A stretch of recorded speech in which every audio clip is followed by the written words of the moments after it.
तर सरकारले कम बोल्ने, काम देखाउने र सरकारले सुनिरहेको छ भन्ने कुरो चाहिँ हिजो विज्ञान तथा प्रवर्धन मन्त्रालय राखिएपछि बुझिएको छ। सांसद महावीर पुनले अब आविष्कारको क्षेत्रमा फड्को मार्नुपर्छ, विज्ञान प्रविधिमा पनि यो देशले फड्को मार्नुपर्छ भनेर आवाज उठाए। यता सरकारले त्यो आवाज सुन्दै मन्त्रालय गठन गर्यो।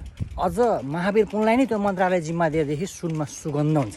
यो देशमा अब हावादारी गफ होइन, विज्ञान प्रविधिमा आविष्कारको क्षेत्रहरूमा फड्को मार्न जरुरी छ। त्यसबाटै प्रष्ट हुन्छ कि सरकारले जनताको माग सुनिरहेको छ। अब यता बजेटकै कुरा गर्ने हो भने सरकारले अनलाइन पोर्टल साइट खोली सबै जनताहरूले बजेटको बारेमा आफ्नो राय सल्लाह सुझाव दिन पाउनेछन्। हुन त म विज्ञ परिन, तर मैले पनि सुझाव दिएको छु। अब आम जनताले नै बजेटको बारेमा छलफल गर्न पाउने हुँदा त्यो चाहिँ राम्रो होइन र। अब जवाफदेहिताकै कुरा गर्ने हो भने प्रश्न उत्तर कार्यक्रममा प्रधानमन्त्रीले बोल्नैपर्छ।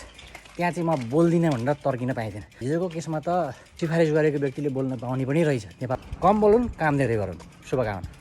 कहिले नेता बढी बोल्यो भनेर दिक्क लागेर टेन्सन लिनुपर्ने, कहिले चाहिँ नेताहरू बोलिदिएनन् बा भनेर टेन्सन लिनुपर्ने।